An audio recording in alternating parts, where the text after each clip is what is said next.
I want you to imagine something for a second. You sit down at your computer, you open up a blank prompt box, and you type a single one-line sentence. Just like a really basic request. Right, exactly. Something like, write a classic and simple Flappy Bird game. You type that, you hit enter. And usually you'd expect a mess. Yeah, I mean, instead of watching a single AI struggle to spit out this massive, buggy block of messy code all in one go, you watch an entire software company spring into action. It's wild to actually see it happen. It really is. I'm talking about a virtual product manager analyzing the market, an architect designing the system structure, a project manager assigning tasks, Right. And engineers writing the code, QA testers running debugging protocols, all of them working together automatically just from your one sentence. which is a huge leap. I mean, we've been watching AI write simple scripts or, single functions for a while now. Sure, like a basic Python script. Exactly. But the moment you try to chain multiple AI agents together to build complex multi-file software environments, it usually devolves into complete chaos. All right, they just sort of lose their minds. They do. The models lose track of the plot, they overwrite each other's work, and they basically just output broken software. Which brings us to what we're looking at today.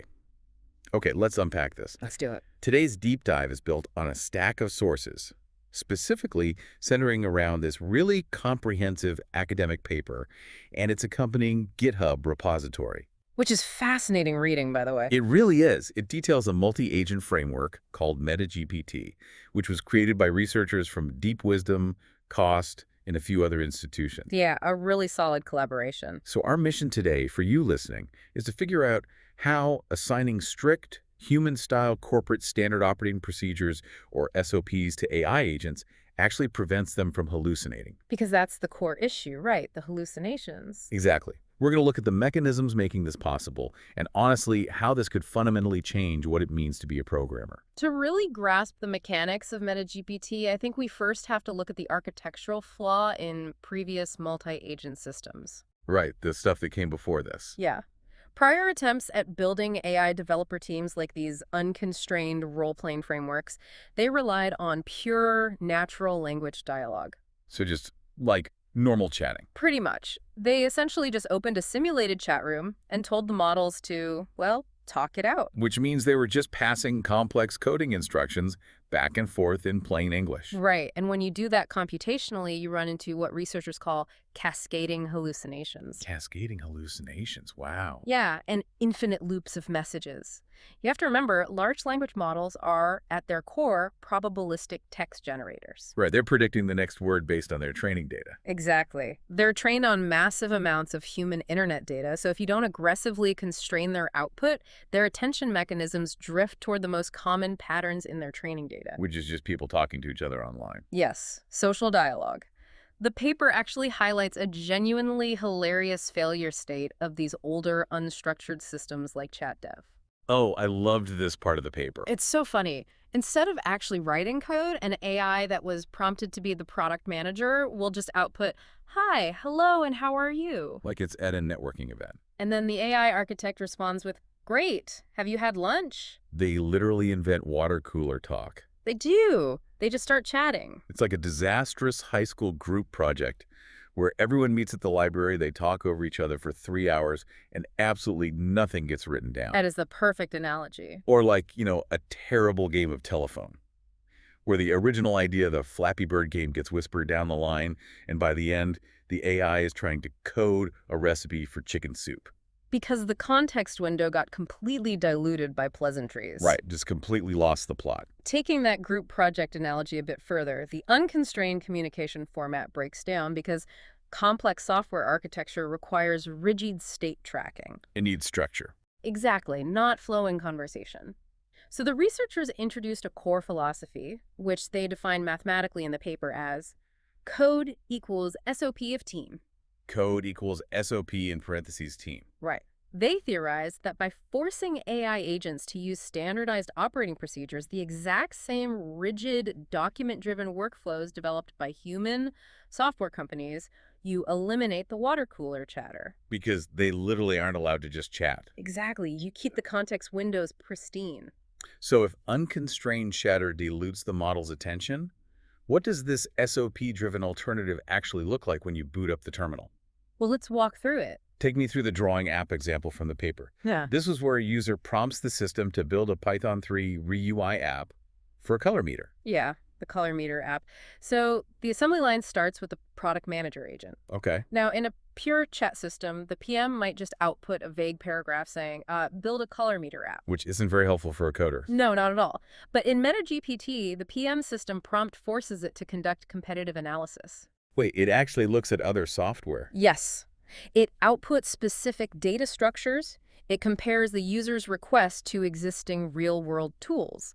The paper mentions it looked at programs like ColorPop and Instant Eyedropper. That's crazy. It even maps them out on a competitive quadrant chart, evaluating reach versus engagement. A virtual PM making a quadrant chart. I know, right? And from there, it doesn't write a conversational message to the next agent. It generates a formal product requirement document, or PRD. Ooh, like a real tech company. Exactly. Structured with strict markdown headings for user stories, product goals, the whole 9 yards. So it's generating a formalized blueprint rather than just a conversational suggestion. Exactly. And then it passes that structured PRD to the architect agent. Okay, so the architect gets a blueprint. Right.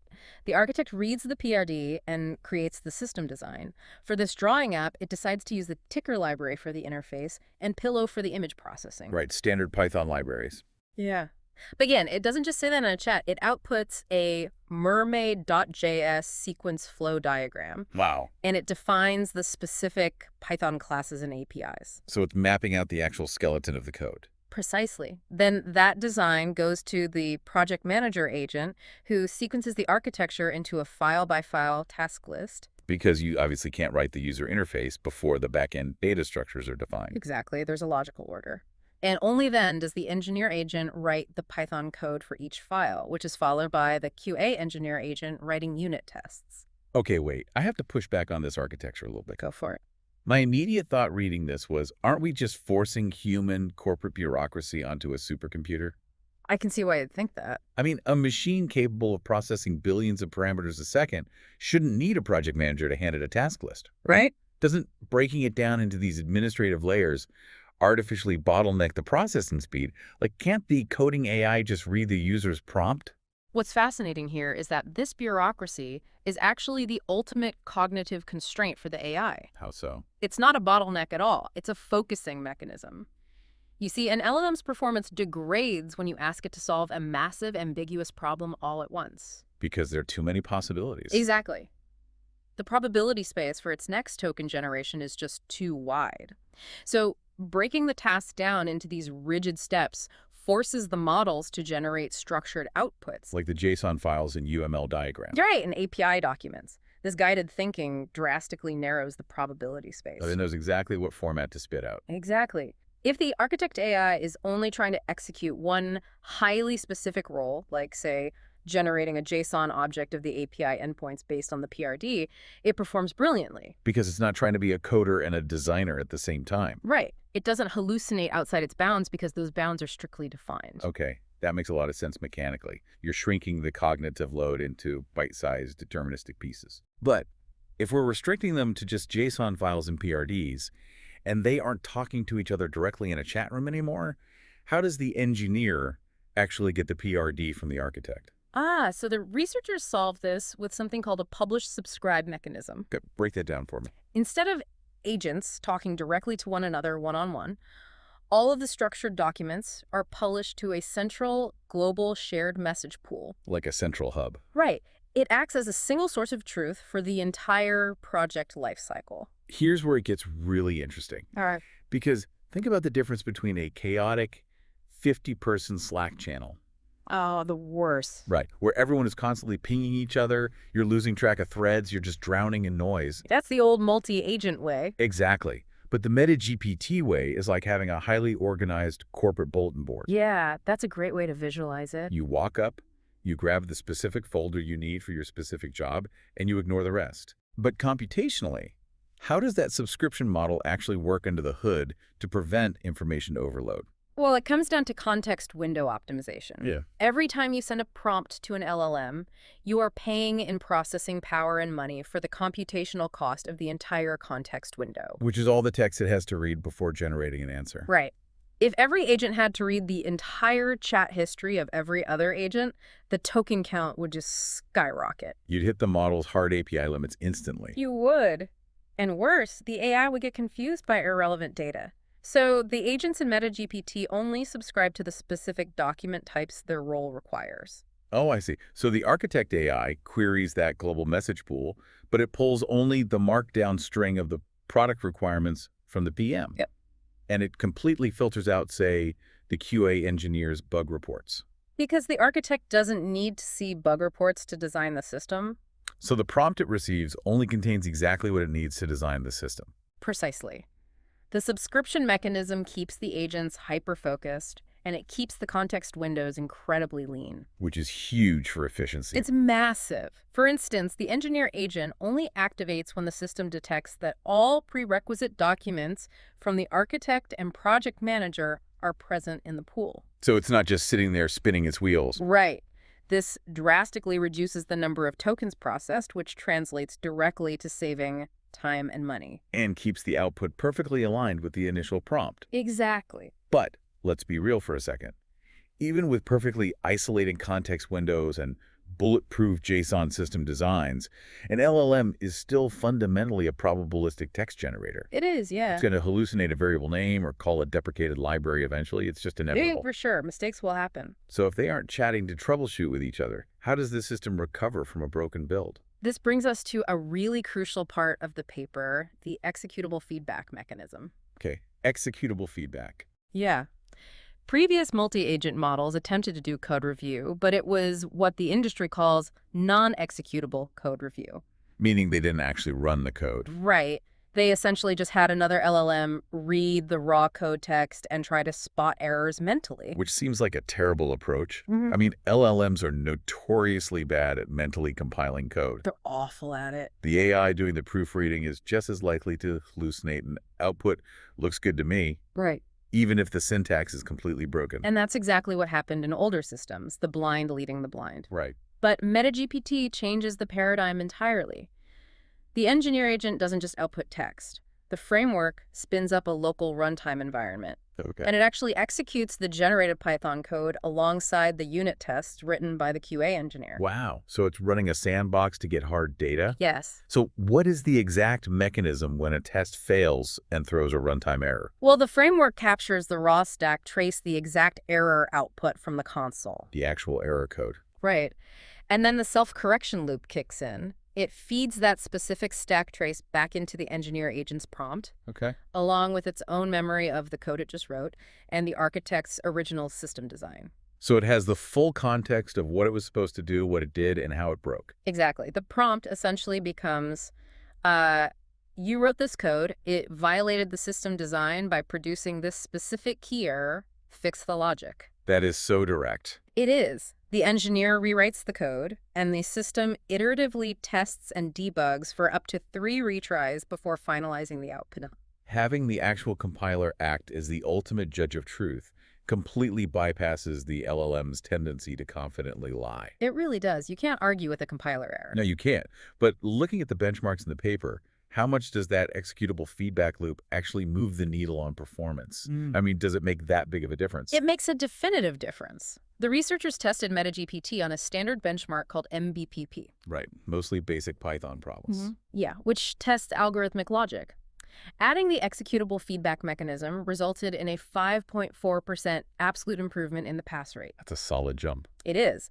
The code became significantly more functional right out of the gate, which drastically reduces the need for a human developer to step in and fix syntax errors later. Right, because snapping the LLM out of a hallucination requires a dose of hard reality, and nothing provides that better than a compiler error. Exactly. So we have this incredibly robust blueprint now. Specialized roles, constrained JSON outputs, a publish-subscribe message pool keeping context windows lean, and a runtime sandbox for executable feedback. It's a very complete system. It is. Yeah. But how does this simulated AI company actually stack up against the competition when put to the real test? Well, the performance metrics achieve state-of-the-art status at the time of publication. Really state-of-the-art. Yeah. On the human evil benchmark, it hit a pass rate of 85.9%. Wow. And on the MBPP we just mentioned, it hit 87.7%. Those are crazy numbers. But, the metric that really jumped out to me in the sources was their custom software dev dataset. Ah, yes. The paper states MetaGPT had a 100% completion rate on those tasks. A perfect score. Right. But I have to throw a red flag there. Oh, absolutely. In software benchmarking, a 100% success rate usually implies the test data set is just too simplistic or it's overly tailored to the model. It's a very valid skepticism. So what kind of tasks are actually in the software dev data set to justify that number? Okay, so the software dev dataset consists of 70 representative multi-file software development tasks. Okay, 70 tasks. Like what? We're talking about things like building a brick breaker game, a basic password generator, or like an Excel data processing tool. Okay, so these are not massive enterprise-level legacy code bases. No, not at all. They are contained, scratch-built projects. Right. But what makes the 100% completion rate notable is that every single project resulted in functional, executable software that successfully ran in the environment without crashing. Oh, I see. So it actually ran. Yes. It proves a multi-agent assembly line works flawlessly for 0 to 1 generation on scoped applications. That makes sense. And it managed that while being heavily optimized, too. Extremely optimized. Because when they compared MetaGPT to ChatDev, one of those older chat-based frameworks we discussed, the token efficiency was staggering. It really is night and day. MetaGPT used about 126 tokens to generate a single line of code, whereas ChatDev required nearly 248 tokens per line. That's almost double. Right. And that token efficiency is the direct result of the publish-subscribe mechanism we broke down earlier. Because it's not reading the whole chat history. Exactly. By not appending the entire chat history to every single prompt, MetaGPT cuts the computational overhead in half. It is objectively a more efficient framework. So it's not just smarter, it's literally a more efficient company. Precisely. Man, well, if we connect this to the bigger picture, and this is where my mind really started expanding reading this, the final section of this paper outlines some future directions that feel like they just pull the rug out from under the current software industry. Oh, totally. The future applications are mind-bending. The researchers propose taking this framework far beyond just writing Python scripts. They specifically detail a concept of recursive self-improvement. Yes, and this is where it gets sci-fi. Because the agents have a memory of past projects and they have access to the executable feedback logs, they can actually analyze the errors they made across multiple software builds. Okay. And then they recursively update their own constraint prompts for the next project. Wait, they rewrite their own instructions? Yes. The virtual company literally learns and optimizes its own standard operating procedures over time. That is insane. It's a form of meta-learning where the framework refines its own system prompts without any human intervention at all. So the virtual employees automatically get a little sharper at their specific roles after every single project they ship. Exactly. But the paper takes it even a step further with the concept of what they call an economy of minds and a platform they call the agent store. Okay, the agent store. I read this and I had to read it twice. It's a lot to wrap your head around. Imagine a virtual free market economy designed exclusively for AI agents. Yeah. Different specialized agents would have a list of highly specific services and associated computational costs. Like a menu of skills. Right.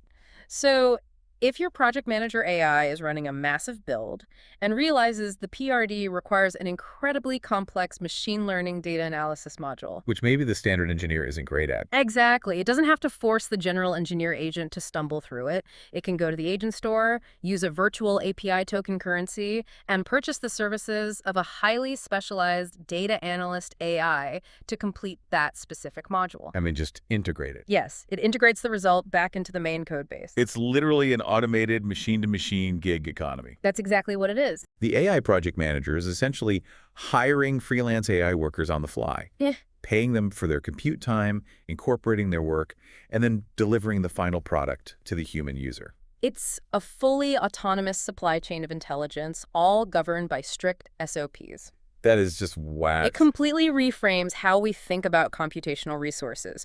We are moving from monolithic AI models trying to do everything to decentralized networks of specialized models, trading services to optimize the final output. Creating services with each other. Yeah. So what does this all mean for you, the listener? I think the massive takeaway from unpacking MetaGPT is that the fundamental nature of programming is shifting beneath our feet. It really is. For decades, humans had to learn the syntax of the machine's C++ and Java, Python to force the computer to understand our goals. Now, natural language is becoming the ultimate programming language. Because the AI handles the syntax. Exactly. By taking the structured, disciplined workflows that humans use to run corporations and mapping them onto LLMs, frameworks like MetaGPT make it possible for anyone with a clear idea and precise instructions to deploy their own software development team. You basically become the CEO of your own virtual dev shop. Right. You write the one-line prompt, and the virtual company handles the entire engineering lifecycle. It democratizes software creation in a way we really haven't seen before. Absolutely. But, it also forces us to consider a rather profound shift in the hierarchy of work. Oh, for sure. Think about it. If these AI agents are recursively improving their own operating procedures after every project Yeah. and forming virtual free market economies to hire each other to perfectly allocate tasks to the most efficient specialized models. Right. At what point does the human boss who provided that initial one-line prompt become the slowest, most inefficient bottleneck in the software company they just founded? Man. From typing, write a Flappy Bird game, to realizing you are the weakest link in your own digital empire. It happens fast. That is definitely something to chew on. Thank you for joining us on this deep dive. Keep questioning the boundaries of technology, and we'll catch you next time.